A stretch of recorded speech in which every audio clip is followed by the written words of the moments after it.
Père Saint, tandis que nous allons ouvrir ta parole, nous allons prononcer ta parole, efface-nous et parle toi-même directement à tes enfants. En Jésus, nous t'en prions. Amen. Le déclin moral de l'Église, deuxième partie. Et comme vous avez vu, nous avons depuis la semaine, depuis samedi soir, nous avons débuté le thème de samedi soir, c'était quoi? Vous en souvenez? Hein? Le dernier coup de minuit. Ensuite, nous avons eu pas mal de sujets intéressants. Et ensuite, nous avons vu quoi? La statue Good job. La statue qui mit fin aux empires de ce monde. On a vu pas mal de sujets. Ensuite, on a vu la tromperie du spiritisme. La tromperie du spiritisme. Et aussi, nous avons débuté, depuis mercredi soir, nous avons débuté le déclin moral de l'Église, première partie, aujourd'hui c'est la deuxième partie. Qu'est-ce que nous avons vu? Vous avez vu, j'ai fait un résumé pour vous. Il y a un résumé. Je vous ai amené un résumé. En fait, nous sommes en train d'étudier les 7 lettres. C'est que Dieu, à travers 7 lettres, ou tout au moins à travers 7 églises, met son peuple au courant de tout ce qui doit se passer jusqu'à son avènement. Ok? Donc, comme vous pouvez le voir, et on a débuté dernièrement mercredi passé, et mercredi dernier, on a vu Éphèse et Smyrne. Éphèse, c'est une église. Éphèse, normalement, signifie désirable. Éphèse signifie quoi? Désirable. C'est une église. Quelle période? Nous sommes aux alentours de 33 à 100. C'est la période apostolique ou la période des premiers chrétiens de l'Église. Donc, les premiers chrétiens. Donc, et vous avez vu que Jésus est intervenu. Jésus a fait une prophétie. Jésus a parlé. Jésus a dit que je reconnais tes œuvres. Je connais en fait, comme vous pouvez le voir, j'ai fait un résumé pour vous, les points positifs. Les résumés que nous avons ici, et à l'église d'Éphèse 31 à 100, apostolique, vous avez vu que normalement Jésus a dit, je connais tes œuvres, ta persévérance, tu ne peux supporter les méchants et que tu ne t'es point lassé. Si vous remarquez, à chaque période, suivant la condition de l'église, en fait, Jésus va prendre un portrait différent. Vous comprenez? Dépendamment de la condition de l'état de l'église dans le temps, le Christ, Jésus va apparaître. Jésus, normalement, va se présenter sous un portrait différent. Ok?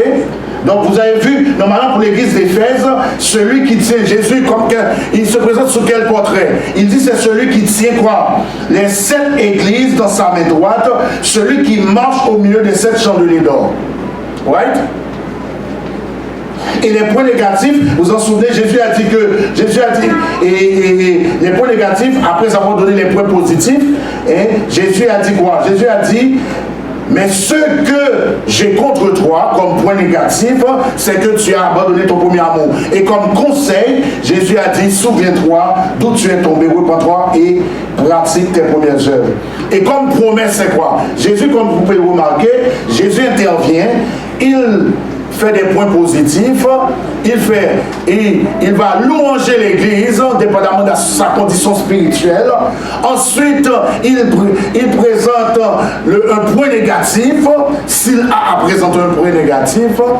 Et ensuite, il donne des conseils et il fait une promesse. Smyrne, c'est la même époque, mais la même chose. Smyrne, c'est de l'an 100 à 313. Ok? Je vais vous rappeler, les 7 lettres, normalement, Dieu a utilisé 7 situations réelles sur le plan géographique. Les 7 églises d'Asie mineure existaient pour de vrai. Mais Dieu utilise aussi leur réalité et projette leur réalité dans le temps. Il y avait beaucoup plus d'églises que ça en Asie mineure. Mais Dieu a choisi, Jésus a choisi dans sa providence 7 églises qui vont correspondre à cette période de l'histoire. Vous comprenez? Jésus, il est un génie. Il n'y a que lui qui peut faire ça. Il prend cette réalité. Vous comprenez? Il prend cette réalité. C'est comme si Jésus pourrait prendre cette église de Montréal, Bethany, Bethesda, etc. Et puis ensuite, qu'est-ce qu'il fait? Il projette leur réalité dans le temps. C'est ça qu'il a fait avec les 7 églises d'Asie mineure, qu'on appelle Éphèse, Smyrne, Pergame, Thyatire, Sardes, Philadelphie et Laodicée. Ensuite, comme on a vu, Smyrne, c'est l'église persécutée. Ce que nous étudions, je sais, je vais vous le dire, la prophétie, il y a toutes sortes de prophéties à l'extérieur. Mais les gens ne s'intéressent pas toujours à la prophétie. Pourquoi? Parce que, comme Jésus l'a dit, au temps de Noé, les gens se mariaient, ils buvaient, faisaient toutes sortes de choses, et ils allaient dans des discos, dans des boîtes de nuit, etc. Mais ils ne s'en doutaient de rien jusqu'à ce que le déluge les a pris au dépourvu. Donc, Dieu ne veut pas que vous soyez pris au dépourvu. C'est pourquoi il vous envoie la prophétie. Il envoie des gens comme moi pour prêcher sa parole. Ensuite, la deuxième période, Smyrne, de 100 à 313, a été persécutée. Effectivement, nous sommes après Jésus-Christ. Nous sommes après Jésus-Christ. Effectivement, dans notre ère, de 100 à 313, on a vu que l'Église de Dieu, l'Église a été persécutée. Et qu'est-ce que Jésus a dit? Jésus a pris une fois. Comment Jésus s'est présenté? Il dit que je suis le premier et le dernier, celui qui était mort et qui est revenu à la vie. Ensuite, je connais ta tribulation comme point positif et ta pauvreté, bien que tu sois riche. Ensuite, Jésus ne donne aucun point négatif. Comprenez? L'Église était persécutée. L'Église de 313, de 100 à 313 était très persécutée. Vous voyez que des fois, vous savez ce que Jésus fait? Des fois, Jésus n'est pas toujours prompt à critiquer. Il laisse les autres. Vous comprenez? Donc, on remarque ici, Jésus n'a lancé aucun point négatif à l'endroit de Smyrne. Pourquoi j'ai fait ce résumé pour vous? Parce que je suis conscient qu'on dit beaucoup de choses, il y a beaucoup d'informations. Donc j'ai amené ce résumé et ça va amplement vous aider. Et comme conseil, il dit, ne crains pas ce que tu vas souffrir.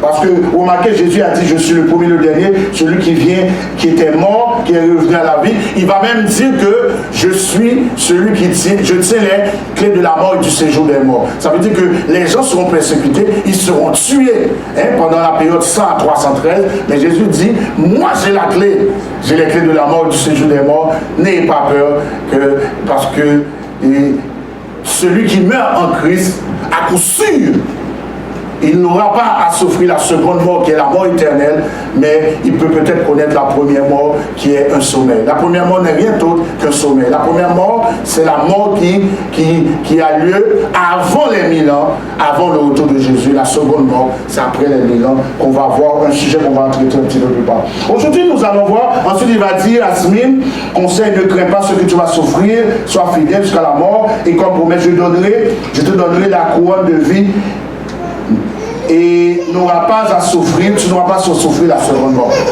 Je suis en train de lire le résumé que je vous ai donné. Aujourd'hui, nous allons voir, en fait, nous allons passer à la troisième lettre. La troisième période de l'histoire, de 313 à 538. Il va avoir, normalement, comme Jean, on va dire, comme Jean, on va dire que nous sommes dans une période de compromis. L'Église va tomber dans le compromis. Et permettez-moi de vous dire que Pergame veut dire ville exaltée. Vous vous souvenez, quand on a vu Éphèse, Éphèse veut dire quoi? Désirable. Smyrne veut dire parfumé quand écrasé. On utilisait en fait, on utilisait même, c'est quelque chose qu'on utilisait en fait pour pouvoir embaumer. En fait, des plantes pour pouvoir, de la myrrhe, bien entendu, qu'on utilisait pour pouvoir embaumer, en fait, les dépouilles mortelles. Donc, et vous voyez que Jésus utilise, en fait, les images géographiques sur le plan local. Il utilise tout ce qui est une réalité pour pouvoir expliquer ça et son Église à travers les périodes, à travers le temps.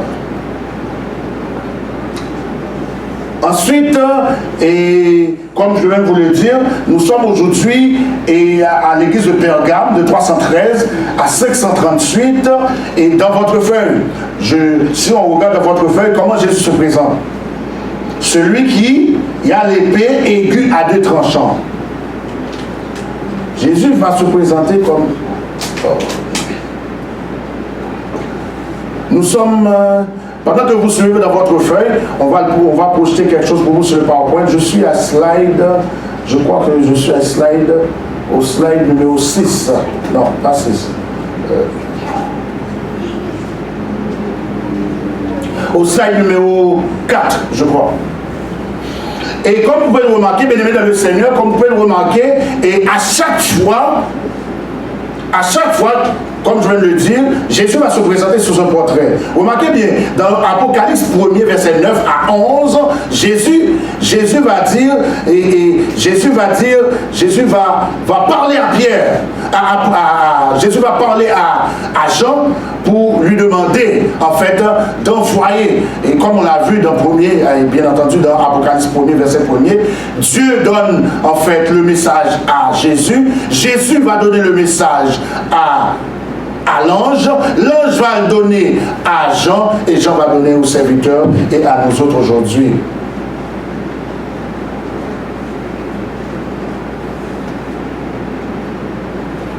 Et Apocalypse verset 12 nous dit, écrit à l'ange de l'église de Pergame, voici ce que, c'est comme ça commence, ok? Voici ce que dit celui qui a l'épée aiguë à deux tranchants. Ok, vous voyez, et le résumé, c'est un résumé, ça n'a pas tout. Si vous voulez tout voir, il faut prendre votre Bible ou tout le monde suivre, j'ai mis pour vous ici. Et Jésus dit que, voici celui, il est dit, voici ce que dit celui qui a l'épée aiguë à deux tranchants. L'épée aiguë, c'est quoi? À deux tranchants. L'épée aiguë, ce n'est rien d'autre que la parole de Dieu. La parole de Jésus. C'est la Bible. Vous comprenez? La Bible est quoi? Jésus dit que, Jésus va nous dire que, et si vous lisez Apocalypse 1 verset 16, on va dire que de sa bouche sortait une épée aiguë à deux tranchants, et son visage était comme le soleil lorsqu'il brille dans sa force. En d'autres mots, bien-aimés dans le Seigneur, la parole de Dieu, c'est comme une épée. C'est là pour corriger. Et pas épée pour tuer, mais la parole de Dieu aussi, dans la parole de Dieu est là pour corriger, pour condamner, pour reprendre. Donc c'est pourquoi Jésus on va nous dire que celui qui a l'épée aiguë à deux tranchants. Ensuite, Éphésiens 6, verset 17 va nous dire, prenez aussi l'épée de l'esprit qui est la parole de Dieu. Donc c'est des versets, des textes, si vous voulez les prendre, qui nous expliquent ce que ça veut dire, épée aiguë à deux tranchants. Hébreux 4, verset 12, car la parole de Dieu est vivante et efficace, plus tranchante qu'une épée quelconque à deux tranchants, pénétrante jusqu'à partager âme et esprit, et moelle, elle juge les sentiments et les pensées du cœur. Donc, Pergame qui signifie compromis. Pergame veut dire quoi? Compromis. Ça veut dire que nous avons vu de 33 à 100, les premiers chrétiens, ils luttaient. Jésus est venu et même Paul a fait la louange en fait des Éphésiens. Vous vous souvenez qu'on avait dit? Paul avait dit quoi? Je reconnais que vous avez la foi, je reconnais que vous avez la charité, et Jésus va aussi louanger Éphèse. Jésus va louanger la période. Ça veut dire la persécution commençait également depuis 33. Vous savez, non seulement avec l'Empire romain, mais avec les Juifs aussi. C'est les Juifs même qui ont tué Jésus, qui ont fait tuer Jésus. Donc, vous avez vu comment ils ont persévéré malgré la persécution. Et la persécution continuait de 100 à 313. C'est pourquoi on va l'appeler période persécutée, mais ils ont continué. Et de 313 à 538, vous comprenez, lorsque les choses deviennent difficiles, c'est facile de tomber dans quoi? Dans du compromis. Je ne sais pas si vous suivez. Si vous avez des questions, écrivez les questions. Je pourrai les répondre et une prochaine fois avant de débuter en fait la conférence. Comprenez si vous avez des questions. Donc, puisque de 313, de 100 à 313, l'église était tellement persécutée. Vous savez que, chers amis visiteurs, bien-aimés dans le Seigneur, Satan est rusé. il va essayer, en fait, de vous détourner par certaines choses. S'il n'arrive pas à vous détourner, à vous avoir, il va utiliser d'autres stratégies. C'est comme ça qu'il fonctionne. Donc, il a utilisé quelle stratégie pour décourager le peuple de Dieu? Persécution, bravo, bravo. La persécution. Et qu'est-ce qui s'appelle? De 100 à 313, il a utilisé la persécution pour décourager le peuple de Dieu. Et à partir de 313, qu'est-ce qu'il fait? Satan dit que la persécution n'a pas fonctionné. Et qu'est-ce qu'il fait? Permettez-moi de vous dire que les chrétiens, c'était une religion illégale, même pas connue. Les religions qui étaient légales à cette époque, c'était des religions païennes. Ils adoraient de faux dieux. Et malgré tout, ils n'arrivaient pas, l'Empire romain n'arrivait pas à comprendre pourquoi ces gens n'abandonnaient pas. Et Satan, qu'est-ce qu'il va faire? Il va utiliser d'autres stratégies. Maintenant, il va utiliser quelle stratégie, comme on l'a dit tout à l'heure, du compromis. On a dit la persécution privée en 313, et l'Église s'éleva à une position de popularité et de pouvoir incontesté. Donc, de 313 à 538, l'Église s'imposa en Europe occidentale, tant sur le plan religieux que politique. Pour y arriver, l'Église emprunta le chemin de la souplesse en faisant des compromis. Cependant, tous les compromis consentis résultaient en un triste mélange de christianisme et de paganisme. C'était quoi? L'Église, maintenant, qu'est-ce qu'il fait? L'Église qui était en fait connue comme une religion chrétienne, le christianisme maintenant, qu'est-ce qu'il y a? Ce compromis était devenu une sorte de mélange entre le paganisme, c'est ceux qui adorent des faux dieux, entre le paganisme et le christianisme. Apocalypse 2, verset 13 dit quoi? Je sais où tu demeures, je sais que là est le trône de Satan. On continue. Tu retiens mon nom et tu n'as pas renié ma foi. Même au jour d'Antipas, mon témoin fidèle qui a été mis à mort chez vous, là où Satan sa demeure. Jésus continue. Jésus va dire que je sais où tu demeures et je sais que là est le trône de Satan. Arrêtons un instant. À partir de 538, à partir de 313, de 313 à 538, on va voir que l'Église va tomber dans toutes sortes de compromis. Voici ce que Jésus dit. Jésus dit que je sais que là où tu demeures est le trône de Satan. Ça peut paraître négatif, mais ce n'est pas une mauvaise chose. Ce n'est pas une mauvaise chose, normalement, d'aller demeurer là où se trouve le trône de Satan. Ce n'est pas une mauvaise chose. Mais il y a un danger à cela. Ce n'est pas une mauvaise chose. Parce que, qu'est-ce qui se passe? Il y a beaucoup de chrétiens qui vont un peu partout dans le monde pour prêcher. Il y a des endroits, on m'a dit, il y a des endroits, c'est pas facile d'évangéliser ces endroits parce que il y a tellement de démons. Et le diable se déchaîne. On m'a dit qu'il y a un endroit pas qu'à prêcher là. Parce que dans le diable. Si vous n'avez pas un garçon sous, si vous n'avez pas le Saint-Esprit avec vous, ou pas qu'approcher dans un genre. On m'a raconté des histoires que des prédicateurs qui sont allés prêcher dans des endroits, après, ils sont revenus malades. Mais il y en a beaucoup d'autres aussi qui ont eu gain de cause. Par la grâce de Dieu. Ce n'est pas notre pouvoir, mais par la grâce de Dieu. Donc, ce n'est pas une mauvaise chose que le fait d'établir son royaume, là, le fait d'aller demeurer là où se trouve le trône de Satan. Au contraire, même, on défie le diable. Parce qu'actuellement, là, moi, si on m'appelle, on me dit, pasteur de Belle, tu dois aller prêcher tel endroit, c'est un endroit où il n'y a pas de chrétiens, mais il faut prêcher, mais il y a beaucoup de démons, il y a beaucoup de loups-garous, il y a beaucoup de quoi il y a beaucoup de devins, de magiciens, etc. Beaucoup de gens qui servent esculables, toutes sortes de faux dieux. Hein? Moi, j'y vais. J'y vais, j'ai pas peur. Parce que pourquoi j'ai pas peur? Parce que je sais que Jésus est avec moi. Amen. Donc, mais il y a un danger, il y a un risque. Parce que par contre, ceux qui sont trempés, on va prendre un chaud. ils sont encore en prenant chaud. Et c'est effectivement ce qui va arriver à cette période, à la période de Pergame, de 313 à 538. Ils continuent de retenir le nom du Seigneur. Ils n'ont pas renié la foi. Mais ce n'est pas sans danger. Dans le texte, on nous parle d'Antipas. Dans Antipas, on sait peu de choses d'Antipas. Hein? Tu retiens mon nom, tu n'as pas renié ma foi. Les conciles, écoutez, les conciles, il y a eu beaucoup de conciles. Les conciles tenus par l'Église entre 313 et 538 ont réaffirmé de grandes vérités bibliques sur la personne de Jésus. Le concile de Nicée, par exemple, en 325, conclut que Jésus est pleinement Dieu. Le concile de Constantinople, en 381, conclut qu'en plus d'être pleinement Dieu, Jésus est pleinement homme. Le concile d'Éphèse en 431 conclut que Jésus en lui seul combine à la pleine divinité et la pleine humanité. Ils ont reconnu effectivement la divinité de Jésus. Jésus a dit, je sais que tu retiens mon nom.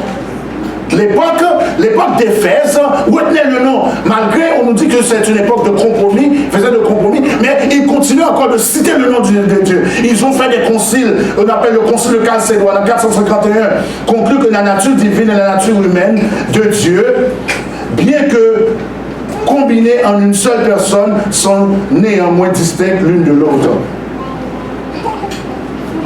Mais cependant, bien aimé dans le Seigneur, à partir du verset 14. Le verset 14 nous dit quoi? Est-ce qu'on peut lire avec moi? C'est quoi? Mais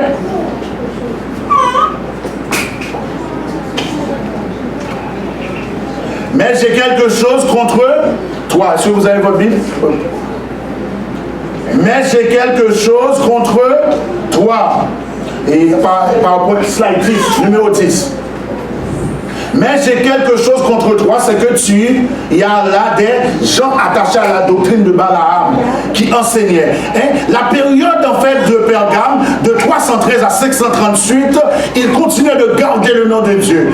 Hein? Ils ont même réuni des conciles, ils ont reconnu la divinité de Jésus, etc. Ils continuaient de garder le nom de Jésus. Mais Jésus dit que, écoutez le point négatif, il dit, mais ce que j'ai contre toi, c'est que tu as là déjà attaché à la doctrine de Balaam, qui enseignait à Balak à mettre une pierre d'achoppement devant les fils d'Israël pour qu'ils mangeassent des viandes sacrifiées aux idoles et qu'ils se livrassent à l'impudicité.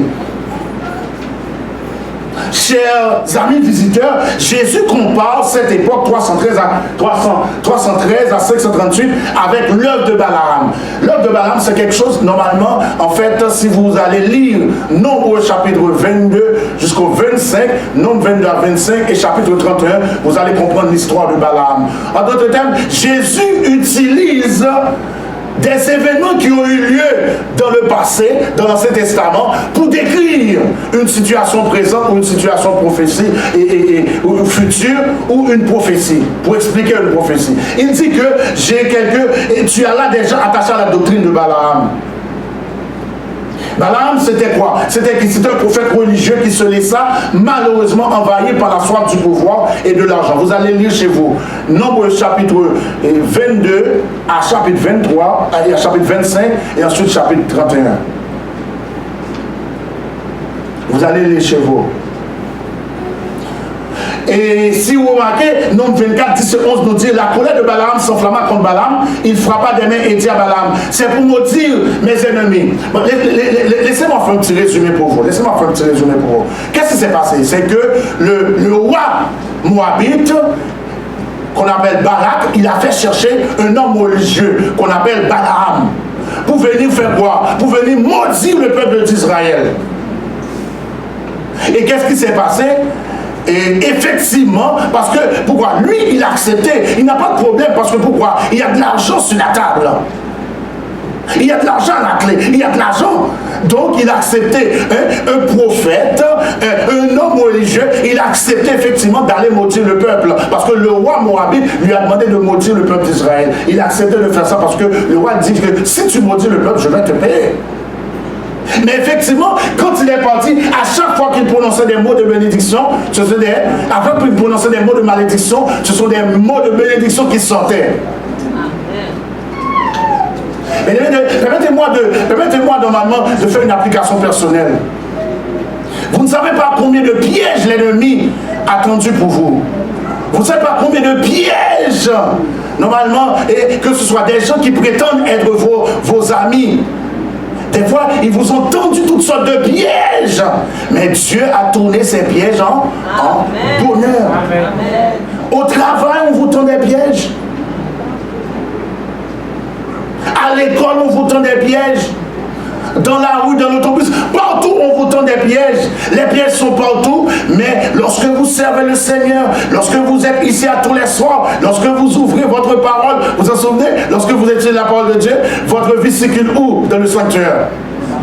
Dans le lieu saint, plus précisément dans la table des propositions. Et qu'est-ce qui se passe lorsque vous vous mettez à étudier la parole de Dieu? Et sachez que Dieu, tous les pièges, toute arme forgée contre toi sera sans effet. Et c'est ce qui s'est passé. Ils ont forgé toutes sortes d'armes. Balak, le roi Moabite, a essayé normalement de maudire, il voulait maudire le peuple d'Israël. Et à chaque fois, effectivement, que Balaam prononçait prononçait des mots de malédiction, sans se rendre compte, c'est des mots de bénédiction qui sortaient.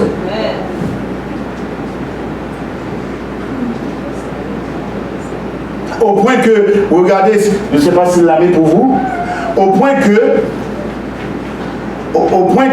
c'est pour me dire, Balak va se fâcher sur Balaam, va dire, c'est pour me dire, mes ennemis que je t'ai appelés, et voici, tu les as bénis déjà 3 fois, fuis maintenant, va-t'en chez toi. J'avais dit que je te rendrais des honneurs, mais l'Éternel t'empêche de les recevoir.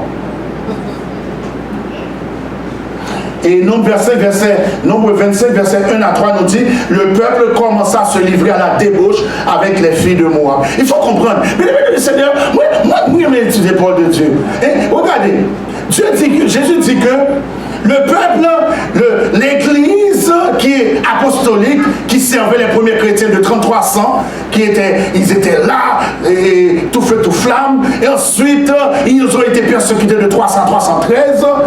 Ensuite, qu'est-ce qu'ils ont fait? Satan a utilisé d'autres stratégies, et on a dit que, Dieu a dit que le peuple maintenant commençait à observer la doctrine de Balaam.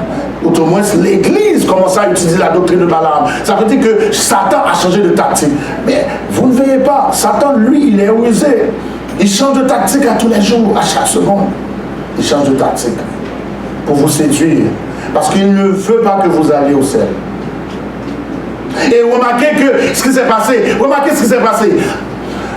Balak, le roi Moabite, a fait chercher Balaam pour maudire le peuple de Dieu, pour maudire le peuple d'Israël. Ça n'a pas marché. Et qu'est-ce qu'il a fait? Il va utiliser nos stratégies. Quelle stratégie? Vous l'avez vu? Qu'est-ce qu'il a fait? Nombre 25, verset 1 à 3, je veux le lire. Le peuple d'Israël commença à se livrer à la... PowerPoint, je crois que c'est le PowerPoint 12. Est-ce que tu me suis la technique, s'il te plaît? Ah, c'est ça, ok. Tu commences à se livrer à la débauche avec les billes de Moab. C'est Balaam même qui va le conseiller. C'est Balaam qui va dire que tu dois utiliser notre stratégie. Regardez, Balaam, regarde, Satan utilise encore un homme religieux, un soi-disant prophète de Dieu, pour pouvoir conseiller comment détruire le peuple de Dieu. Regardez, il a dit quoi? Il a dit que puisqu'on a essayé de le moto, on n'a pas pu par cette stratégie, maintenant il faut utiliser les femmes. Et Israël, elle invitait le peuple de Dieu. Qu'est-ce que c'est ça? Les femmes moabites maintenant invitaient le peuple au sacrifice de leur Dieu, et le peuple mangeait et se prosternait devant leur Dieu. Chères femmes, permettez-moi de vous dire quelque chose. Vous ne savez pas, vous ne connaissez pas votre importance. Quand il y a beaucoup de gens, beaucoup d'hommes qui sont dans l'église, c'est grâce à vous. Amen. C'est grâce à vos prières. Beaucoup d'hommes qui sont dans l'église aujourd'hui, qui n'ont pas abandonné vos enfants, vos maris, c'est grâce à vos prières, chères femmes. Amen. Vous avez une puissance, les femmes ont une puissance, et probablement vous vous en rendez pas compte, vous avez une puissance. Amen. Amen. Parce que qu'est-ce qui s'est passé? Le diable a dit que si tu n'arrives pas à maudire le peuple de cette façon-là, maintenant utilise les femmes. Et permettez-moi d'ouvrir une parenthèse. Beaucoup d'hommes de Dieu sont tombés dans cela. De nos jours même.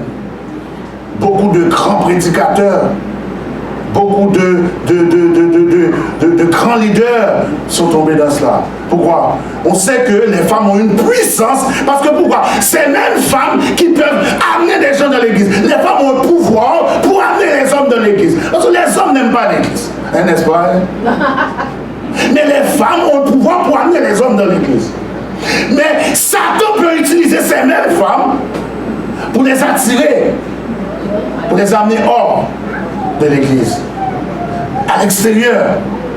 Et c'est ce qui s'est passé. Le peuple s'est laissé séduire par les femmes des Moabites, d'aller avoir toutes sortes de relations avec ces femmes, et ils sont tombés dans toutes sortes de corruption, ils ont commencé à se prostituer. Dans la Bible, et le peuple de Dieu représente l'église d'aujourd'hui, l'église spirituelle. Lorsqu'on parle de prostituer, Dieu nous dit le peuple s'est prostitué, ça veut dire que l'église, Dieu compare l'église à son épouse.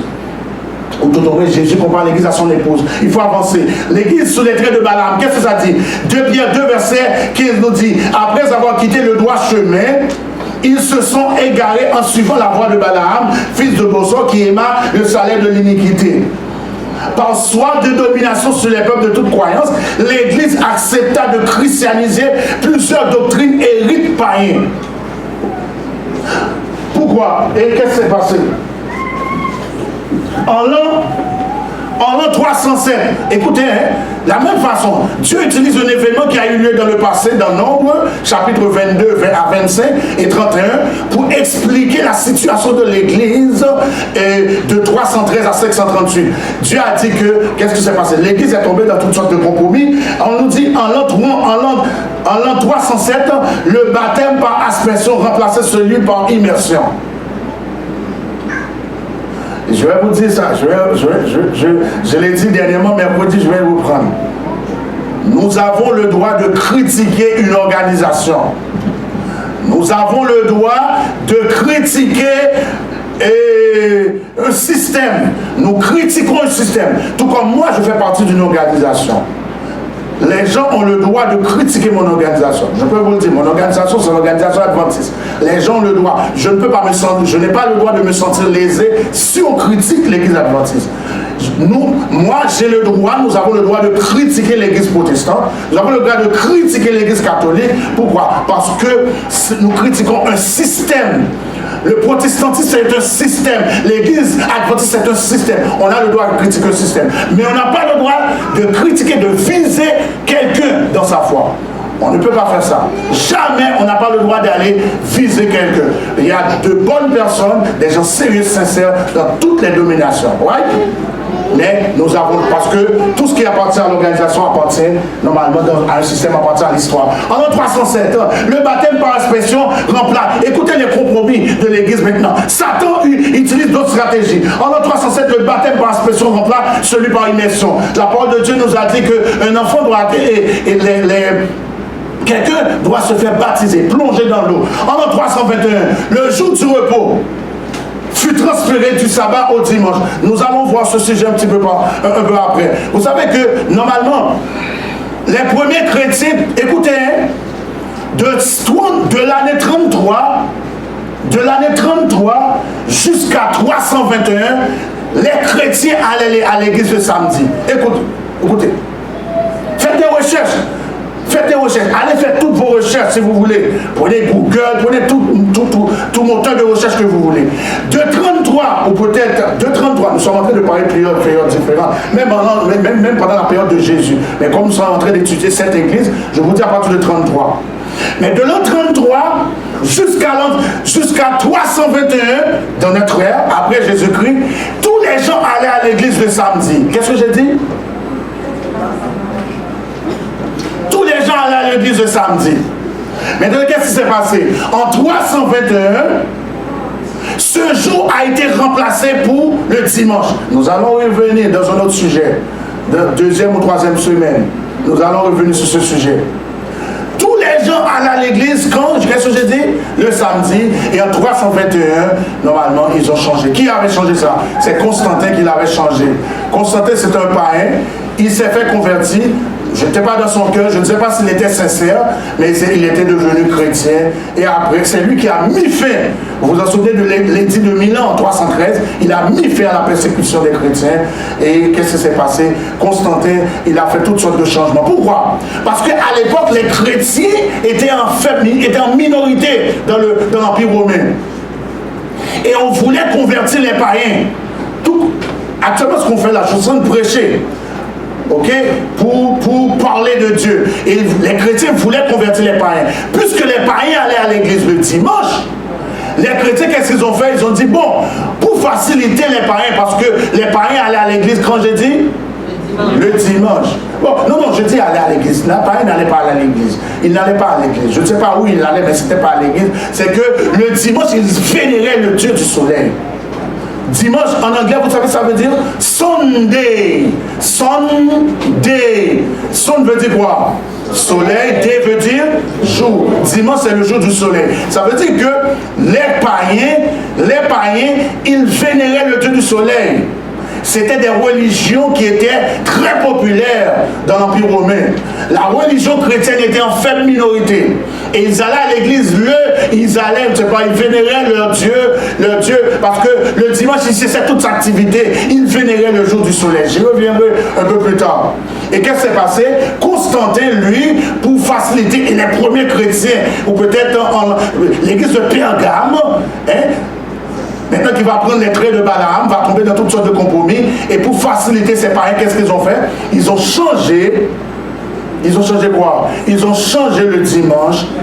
Et ils ont changé le samedi en dimanche. C'était un compromis. Parce qu'ils ont dit que c'est beaucoup plus facile pour les païens. Parce qu'ils sont habitués à aller à l'église. Ils sont habitués à se reposer le dimanche. Pourquoi pas faire ce compromis? Et dans le futur, nous allons voir ça, que Dieu dit que même pas un seul iota ne doit sortir de sa parole. Amen. Aujourd'hui, on a ça. Dans l'église, on trouve, c'est facile de trouver des gens aussi. Il y a une application personnelle qu'on peut faire. On a tendance à tomber de toutes sortes de compromis. Parce que pourquoi? Parce que nos amis de l'école font ceci, on le fait aussi. Nos amis au travail font ceci, on le fait aussi. C'est pas vrai? C'est pas vrai? On m'a dit qu'il y a des gens qui ont honte de dire à leurs amis qu'ils sont des chrétiens. Ok? Ils sont tombés dans toutes sortes de compromis. Et qu'est-ce qu'on a dit? En 375, on débuta le culte des saints. En quelle année on a débuté le culte des saints? 375. En 400, on instaura le culte des morts. C'est l'église. En 416, on commença à baptiser les bébés. Vous me suivez? En 432, on débuta le culte de la Vierge Marie.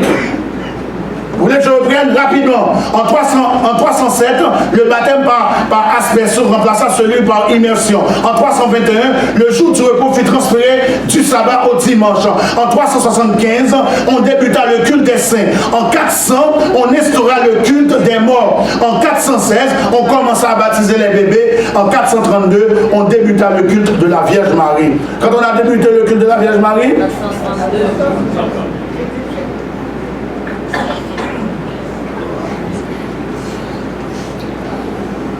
N'est-ce pas intéressant d'étudier la prophétie? Apocalypse 2, verset 16 dit, répands-toi donc, sinon je viendrai à toi bientôt et je les battrai, combattrai avec l'épée de ma bouche. Ésaïe 49 dit, l'Éternel a rendu ma bouche semblable à un glaive tranchant. Je lui se montra patient envers Pergame quand même. Parce que le peuple d'Israël, permettez-moi de vous dire dans l'Ancien Testament, le peuple d'Israël péchait. Le peuple d'Israël était tombé de toutes sortes de compromis. Malgré tout, Dieu ne les avait pas abandonnés.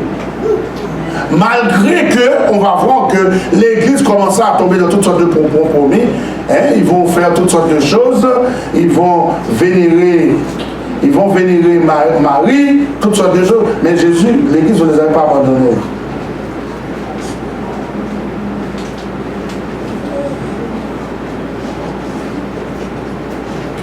Ensuite, mais si on retourne verset 15, Verset 15, on a dit, de même toi aussi tu as déjà attaché pareillement à la doctrine des Nicolaïtes. Vous savez, la doctrine des Nicolaïtes, je vous l'avais expliqué dernièrement, hein, Apocalypse 2, 6, écrit à l'ange de l'église d'Éphèse. Tu as là pourtant ceci, c'est que tu es les œuvres des Nicolaïtes. Dieu louangeait en fait la période d'Éphèse, l'église d'Éphèse, parce que eux-mêmes, ils rejetaient. Il recherche ceux qui étaient attachés à la doctrine de Nicolaïde. Nicolaïde, vous en souvenez, je vous l'avais dit, Nicolas c'était l'un des 5 diacres. On a une doctrine qui a été, ils sont venus avec une doctrine, c'était quoi? C'est que c'était l'esprit qui était important, le corps, tu peux faire ce que tu veux de ton corps. Jusqu'à présent, ça existe dans certaines églises. Parce que dernièrement, j'étais à New York, un monsieur discutait avec moi, il fait partie d'une église, je ne m'en souviens pas, mais il était en train de me dire, il m'a dit que nous sommes sauvés par grâce, tu peux faire ce que tu veux, nous sommes déjà sauvés par grâce. Donc ça veut dire que fais ce que tu veux de ton corps, fais ce que tu veux dans la vie, tu es déjà sauvé par grâce. Est-ce que c'est ce que la parole de Dieu veut nous dire? Ok, Apocalypse 2, verset 17 nous dit que celui qui a des oreilles entend ce que l'Esprit dit aux églises. À celui qui vaincra, je donnerai de la manne cachée. À celui qui viendra, je donnerai de la manne cachée. Exode 16, verset 5, c'est quoi la manne cachée? Exode 16, verset 14, 15, 31 nous dit, quand cette rosée fut dissipée, il y avait à la surface du désert. On nous parle du peuple d'Israël lorsqu'il était au désert. Dieu leur donnait, nourrissait avec une manne cachée. Il utilisait quelque chose de menu comme des grains. Quelque chose de menu comme la gelée blanche sur la terre. Les enfants d'Israël regardaient et ils se dirent l'un à l'autre, qu'est-ce que cela? Car ils ne savaient pas ce que c'était. Moïse leur dit, c'est le pain que l'Éternel vous donne pour nourriture. La maison d'Israël donna cette nourriture le nom de manne. À celui qui vaincra, je donnerai la manne cachée. Deutéronome 8, verset 3 nous dit, l'Éternel t'a humilié, il t'a fait sentir, souffrir de la faim, et il t'a nourri de la manne que tu ne connaissais pas et que tu n'avais pas connu n'avais pas connu tes pères, afin de t'apprendre que l'homme ne vit pas quoi? L'homme ne vit pas de pain seulement, mais que l'homme vit de tout ce qui sort de la bouche de Dieu. Voilà, c'est Dieu lui-même, c'est Jésus lui-même qui dit, je suis le pain. Hein? Il a dit, je suis le pain, la vérité et la vie. Jean 6, verset 31 à 35.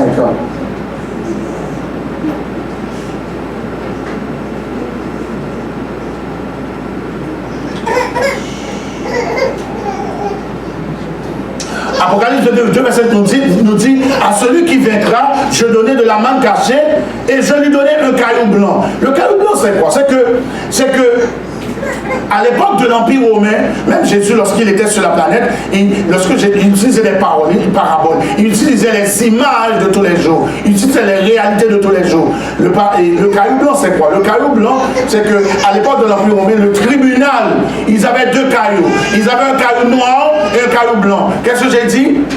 Dans l'Empire romain, les tribunaux de l'Empire romain, ils avaient un caillou noir et un caillou blanc. Lorsque quelqu'un est condamné, lorsque le verdict est tombé et que le verdict est défavorable, c'est quel caillou qu'on donnait? Le caillou noir. Good job. Mais lorsque le verdict est favorable, on donnait le caillou blanc. C'est pourquoi Dieu a dit que Jésus va dire, hein, à celui qui vaincra, je vais lui donner du caillou blanc. Vous savez?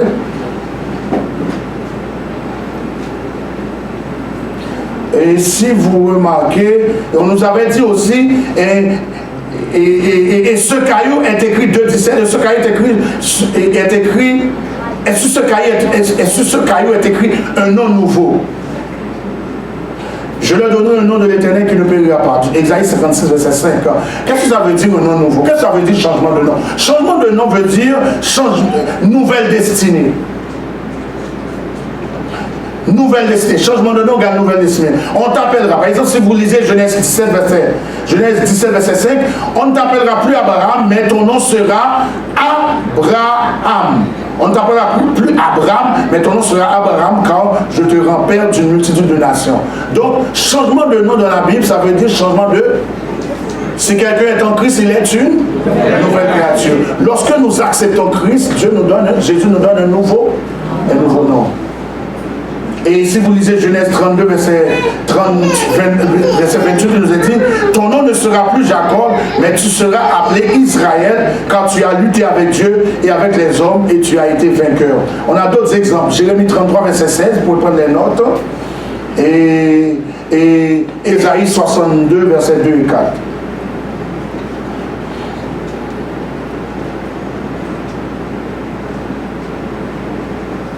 Donc vous avez vu que le peuple a commencé à se corrompre, le peuple commençait, l'église tomba dans toutes sortes de compromis. Matthieu 6, 24 nous dit quoi? Nul ne peut servir deux maîtres, car où il ira l'un et aimera l'autre, ou il s'attachera à l'un et méprisera l'autre. Vous ne pouvez servir Dieu et Mammon. Donc on a fini avec cette église. Rapidement, je vais prendre l'autre église qu'on appelle l'église de Thyatire et nous allons terminer notre soirée.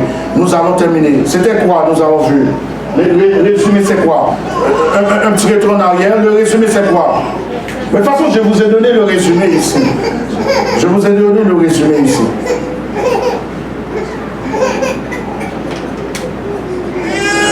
Actuellement, nous allons étudier en fait l'église de Thyatire. L'église de Thyatire, nous sommes à quelle période? De 538 à 1517. De 1538 à 1517.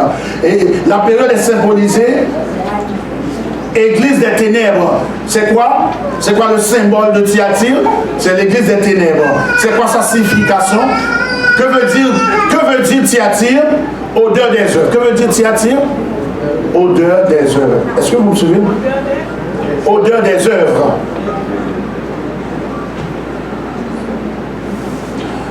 Apocalypse 2, verset 18 nous dit: écrit à l'ange de l'église de Thyatire, voici ce que j'ai dit, voici ce que dit le Fils de Dieu, celui qui a les yeux comme une flamme de feu et dont les pieds sont semblables à deux lérins ardents. Vous voyez sous quel portrait?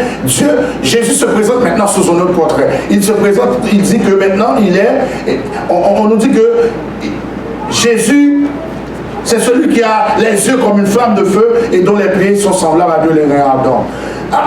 Les reins ardents, ça veut dire que c'est sa caractéristique de juge. C'est quelqu'un qui va venir dans sa gloire. Matthieu 16, verset 23. Apocalypse 1, verset 14, 15, vous en souvenez, nous dit que ses yeux, les yeux de Jésus étaient semblables, étaient comme une flamme de feu, sa capacité de juger. Car rien n'échappe au Seigneur. Ses pieds étaient semblables à deux lérins ardents, comme s'il eût été embrasé dans une fournaise. 2,19, Apocalypse 2, verset 19 nous dit que je connais tes œuvres. Jésus va dire, vous savez, voici ce qu'il va dire à l'église de Thyatire: je connais tes œuvres, ton amour, ta foi, ton fidèle service, ta constance et tes dernières œuvres plus nombreuses que les premières. Mais remarquez, de 538 à 1517, qu'est-ce qui s'est passé? De 538 années après Jésus-Christ, année où l'Église commença à pleinement dominer l'Europe sur le plan politico-religieux. À 1517 après Jésus-Christ, année où Martin Luther démarra le mouvement de la Réforme. C'est quand Martin va débuter le mouvement de la Réforme? En 1517. C'est quand Martin va débuter le mouvement de la Réforme? En 1517. L'Église a bel et bien accompli de nombreuses bonnes œuvres, mettant sur pied des hôpitaux, des orphelinats, des écoles, des missions. Et Jésus se présente, Jésus va sortir les points positifs, il va dire: je connais tes œuvres, Thyatire. Remarquez sur votre feuille, Thyatire dit: je connais tes œuvres, ton amour, ta persévérance, ton fidèle service, ta constance, etc. Mais effectivement, à cette époque-là, ils ont construit des hôpitaux, ils ont construit des orphelinats, ils ont construit des écoles. L'Église a quand même fait cette période de Thyatire de 538 à 1517. Ils ont fait beaucoup de bonnes choses.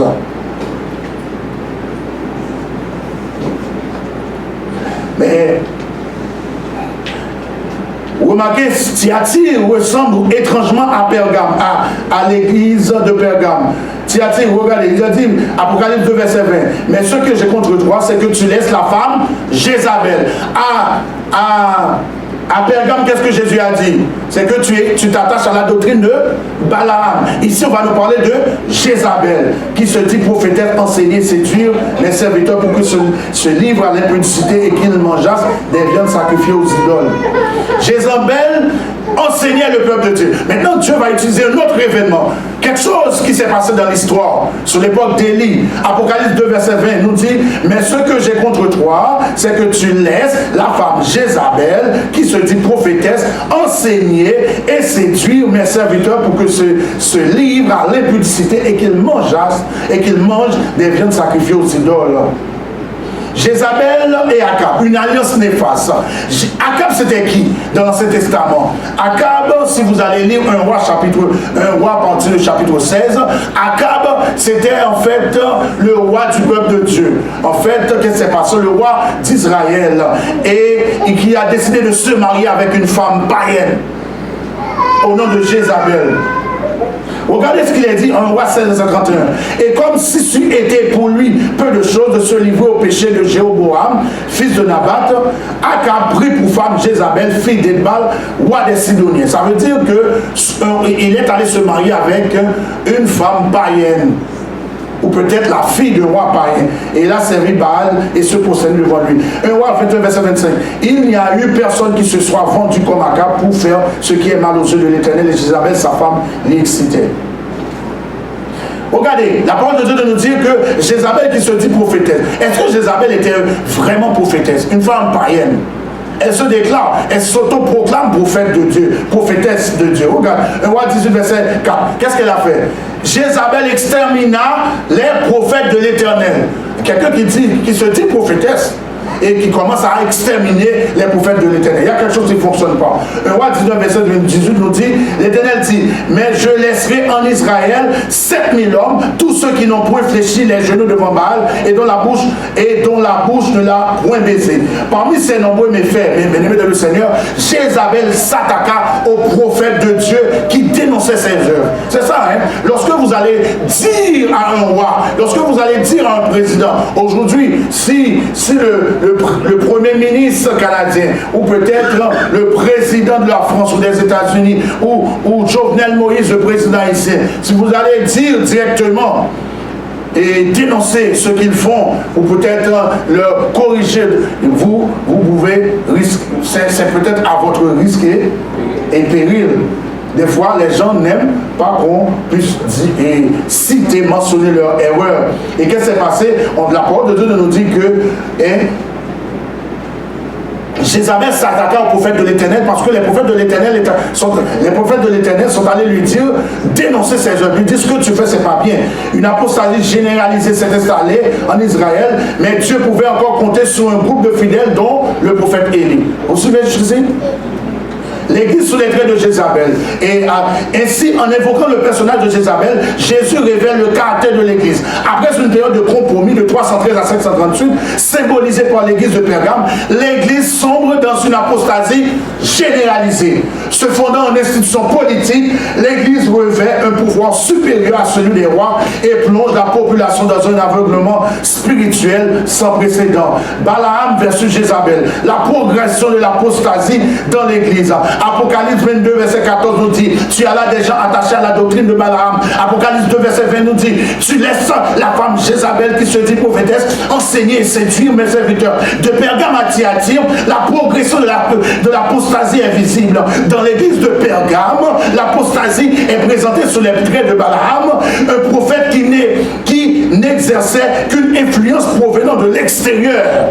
Comprenez que le prophète, il exerçait une influence de l'extérieur. C'est-à-dire, Balaam était un prophète qui n'était pas totalement intégré dans la population, dans le peuple de Dieu.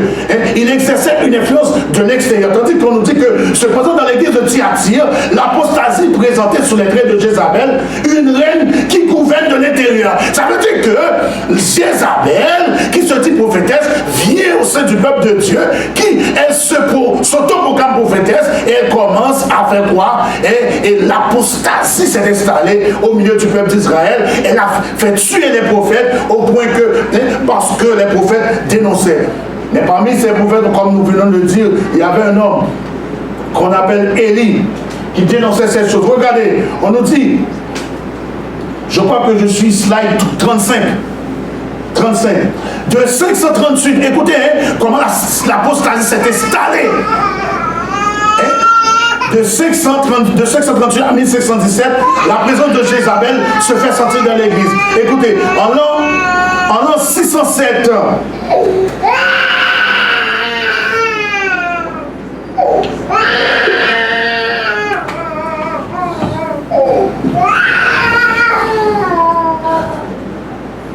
en l'an 607, l'évêque de Rome prend le titre de pape signifiant père. Mais la Bible nous dit dans Matthieu 23, verset 9, n'appelez personne sur la terre votre père, car un seul est votre père, celui qui est dans les cieux. En l'an 709, l'Église adopte le rite d'abaissement des pieds du pape. Mais la Bible nous dit dans Acte 10, verset 25-26, Corneille qui va rencontrer, Corneille tomba à ses pieds. Corneille qui était en fait un homme, on va dire païen, tomba aux pieds de Pierre, à ses pieds se prosterna, mais Pierre le releva en disant, lève-toi, moi aussi je suis un homme. En l'an 787, l'église de notre ère, l'église instaure le culte des images et des statues. Mais la Bible dit dans Exode 20, verset 4-5, tu ne feras point d'image taillée, tu ne te prosterneras point devant elle. En l'an 933, l'église adopte le processus de canonisation des saints. Mais la Bible dit dans Lévitique 19 verset 2, soyez saints car je suis saint, moi l'Éternel. Et je dois vous dire, l'état des saints donc est réservé à tout le monde, mais pas à une élite. Toujours d'autres doctrines et rites païens qui invitent l'église de 538 à 1517. En l'an 1000, l'église commence à imposer le célibat des prêtres. Mais la Bible dit dans Genèse 2 verset 18, il n'est pas bon que l'homme soit saint. En l'an 1049, l'église commence à célébrer des messes pour les morts. Mais la Bible dit dans 2 Samuel 12, verset 23, lorsque c'est David qui parle, lorsque l'enfant vivait encore, je jeûnais, maintenant qu'il est mort, pourquoi jeûnerai-je? Puis-je le refaire venir? Et en l'an 1090, le chapelet et le rosaire apparaissent dans l'église. Mais la Bible nous dit dans Matthieu 6, verset 7, en priant, ne multipliez pas de vaines paroles comme les païens. En l'an 1199, l'église se donne le pouvoir de pardonner les péchés en créant le système des indulgences plénières. Mais la Bible nous dit dans Ésaïe 43, verset 14-25, et si par l'Éternel, c'est moi qui efface tes transgressions. Je ne sais pas si vous me suivez jusqu'ici. En 1000, bien dans le Seigneur, je ne sais pas si vous me suivez. Et en l'an 1215 de notre ère, après Jésus-Christ bien entendu, l'Église instaure la confession auriculaire, devenant un intermédiaire entre Dieu et le peuple pour la confession des péchés. Mais la Bible nous dit dans 1 Timothée 2 verset 5, il y a un seul Dieu et aussi un seul médiateur entre Dieu et les hommes, et c'est Jésus-Christ.